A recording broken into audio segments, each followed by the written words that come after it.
had to explain that a couple times.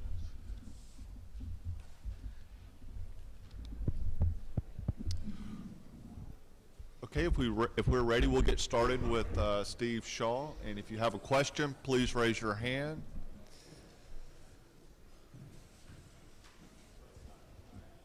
Hey, Steve. Chris Price from WBRZ in Baton Rouge. Can you go over some of the rules changes that are going to take place? And I understand something about celebrations with multiple players allowed, but it can't be coordinated. Can you sort of go into that and the other rules?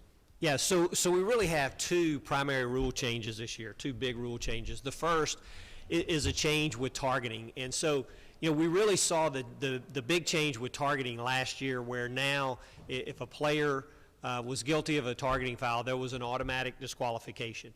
But then every one of the targeting fouls was reviewed by instant replay, and if replay overturned the targeting foul, we put the player back in the game, but we still walked off the penalty. This year, if there is a targeting foul, it's still going to be reviewed, but if it's overturned, then now we're going to take away the 15-yard penalty. And that's assuming that it's targeting only. So if you see roughing the passer with targeting, even if that's overturned, we're still going to penalize the roughing the passer. But if it's targeting alone, now we won't have a 15-yard penalty. The other big change is for hits to the quarterback. So if you have a player in a passing posture and a defender with an unabated, path to the quarterback, and basically the way we're going to look at this, if he's under his own power, he can't hit the quarterback at the knees or below. So he's got to keep his hit high, and that's a safety issue where there's no more vulnerable player than a quarterback concentrating downfield or in a passing motion. And so now, as we say it, there's almost a strike zone on the quarterback. You've got to hit him above the knee and below the neck. That's your strike zone to hit the quarterback. So that's the main changes. One of the national points of emphasis, you mentioned, unsportsmanlike conduct, and we've really made great progress with unsportsmanlike conduct over the last few years.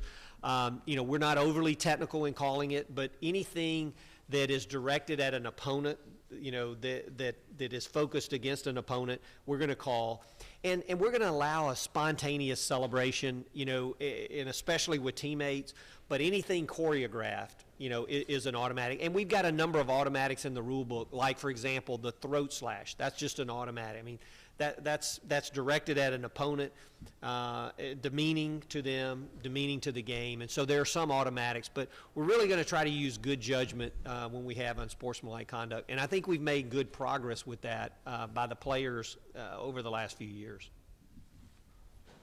Since the targeting penalty was introduced last year, has there been any sort of determination whether it actually helped the safety of the game? Well, so we have 1 year of data, and I can speak to the data from the Southeastern Conference around, did this rule make a difference in targeting? We saw a decrease as we went through the season in targeting fouls. I talked about we had 19 targeting fouls for the season last year. And, if you divide our season up, the first 8 weeks, we had 14 of the 19 called. And then from week 9 to the end of the season, we only had 5. So we saw a decrease in targeting activity in our conference. But even more importantly, you really saw, as you watch video, you saw player behavior changing, whereas now players lowering their target, and then many times you would see them, when it was really an unnecessary hit, actually pulling off, whereas, in previous years they may have gone ahead and delivered the blow, whereas now, the threat of, losing playing time to that player really made a difference. So I don't think we can let up. I don't think we're finished, but I think the trend line is very good. The rule did exactly, what the rules makers wanted it to do. And it's become a focus for these players. They're trained now. Coaches teach, heads up tackling, see what you hit, lower your target, and wrap up. I mean, that had been a technique that had been lost. So I really saw, as we went through the season, the rule making the impact that the rules makers wanted. And I think the trend line is good. And when we can take those high hits out of the game, we want to do it. And clearly we didn't lose any of the excitement of the season last year. So I think the rule hit what it was designed to do, and we can't let up. Stay vigilant with it. Tom Menino, Alabama's 13 in Birmingham. The hurry-up offenses are becoming more and more common. I would imagine that was discussed, how to further accommodate them, for lack of a better term.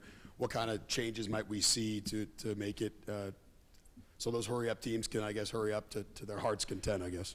Well, so from a rules perspective, there's really no change as we go into this year. And what we've worked on as officials, not only in the SEC but nationally, is being consistent in how we administer an up-tempo team. So in fact, nationally, in our national mechanics now, it's a point of emphasis, and we've got a big write-up on the expectations of a crew in a situation when you're in an up-tempo, working with an up-tempo style offense. And basically what we're telling, if you're a crew of 7, the umpire's going to spot the ball every play when you're in up-tempo. And so we're talking nationally now to that umpire. We're not going to walk to spot the ball. We're not going to sprint. We're going to have a crisp jog. And we have a lot of athleticism differences, but we're working to get that consistent. Then, you'll make a proper spot. You won't just throw the ball down. Make the proper spot, and then look to the referee. If the referee has his tee out, then that means the offense is substituted, and we'll stay and we'll hold it and allow the defense the opportunity to match up. If they haven't substituted, the referee will release the umpire, and as soon as the umpire releases, the offense can snap the ball. And so we're working nationally to make sure that there are no differences. And certainly within the conference, I want no difference. And I'm going to tell you, I think we made great progress in this last year, and I can judge that based on feedback that I get from coaches. Now, whether you like the rule or not is a whole different debate, but based on the rule as it is, last year, especially when we had substitutions, I think the offensive coaches and the defensive coaches felt like we were managing the process per the rule as it exists today very well. So we just want to get better and better at that. And I'll mention our crew that we're going to have that's going to work around 8 officials. People think, well, you're doing that to go even faster. I mean, the expectation, if that crew is successful, they'll go from a timing perspective no different than our crew of 7 goes. Any more questions? Just quickly as a follow-up to that, I know there's been a lot of discussion among the coaches of, safety concerns with hurry-up offenses. I don't know if you can speak to this or not, but have you, discussed with the league any evidence they've found? Are they trying to find more evidence of health and safety concerns when it comes to hurry-up offenses? Well, I think as we go into this off season, and as you know, from a rules perspective, as we go into the 2015 season, it's an on year for rule changes. So it's not rule changes just around player safety. It can be changes for the good of the game.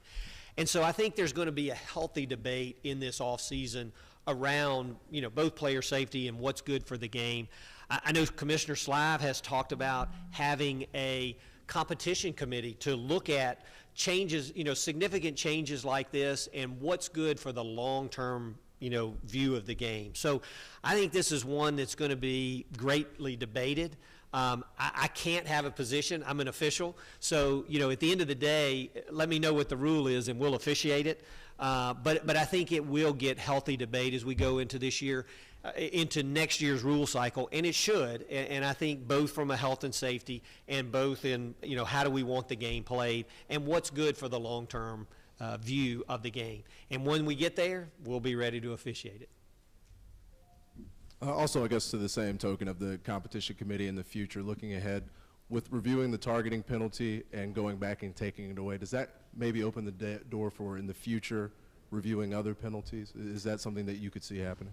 Well, that's a great question. Whether, what we're doing around targeting opens this what we call this bright line where we really, replay was instituted, and in the early days, in fact, the first year, I was still on the field when we had replay, and it was described as we wanted to correct obvious errors on the field with indisputable replay evidence. Well, we left obvious a long time ago.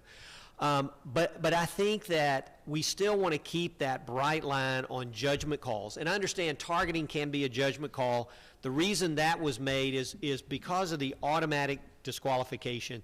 That was such an important component of enforcement of a foul that we wanted to evaluate that. But we don't want to kind of cross over into pass interference, holding, blocks in the back to be reviewed. Those type judgment calls we're going to leave on the field, and we think that's the right thing to do. And I think that that it just made sense to evaluate the targeting because of the impact. And I really like the rule change, and I think most fans, and I know coaches do, that if that targeting is overturned and it's the only foul, that not only will put the player back in, but will do away with the 15-yard penalty. But I think we want to keep that bright line on judgment calls on the field, you know, for no other reason, for pace of the game.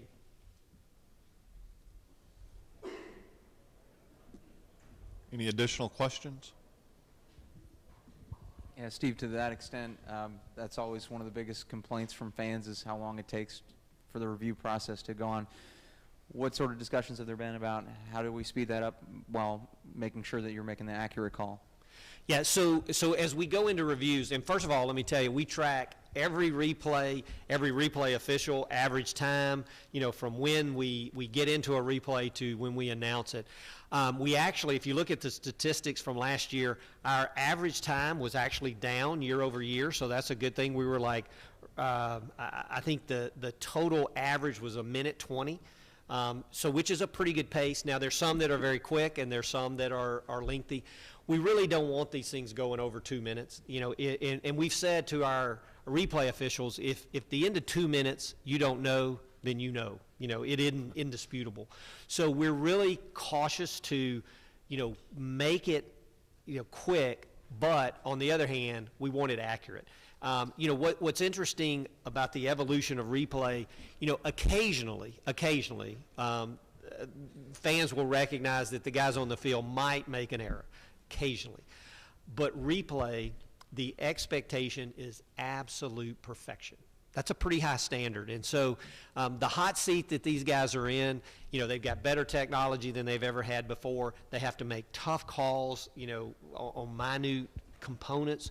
But they always have that clock working in their head, and if it gets too long, they know that it's not indisputable and get out of it. But we'll continue to track that, and we want the game to move as well. Is that still all going on in the stadium? Could there be a national hub to speed up the process? Well, so, you know, we're going to continue to look at all available technology to make officiating better. But today, those calls are made in the booth by the replay official. There's no big brother looking over his shoulder. You know, he's got total control, and he'll make that call. I know there's some other sports that are looking at centralizing replay. I don't think we're there yet. Clearly, we'll continue to monitor what happens in the industry, and we'll look for, you know, what's best in class for us. But today, it's going to be done at the stadium, and that replay guy will have total say. He'll make the final call. Okay, thank you very much. Thank you. Good to see you. See you again.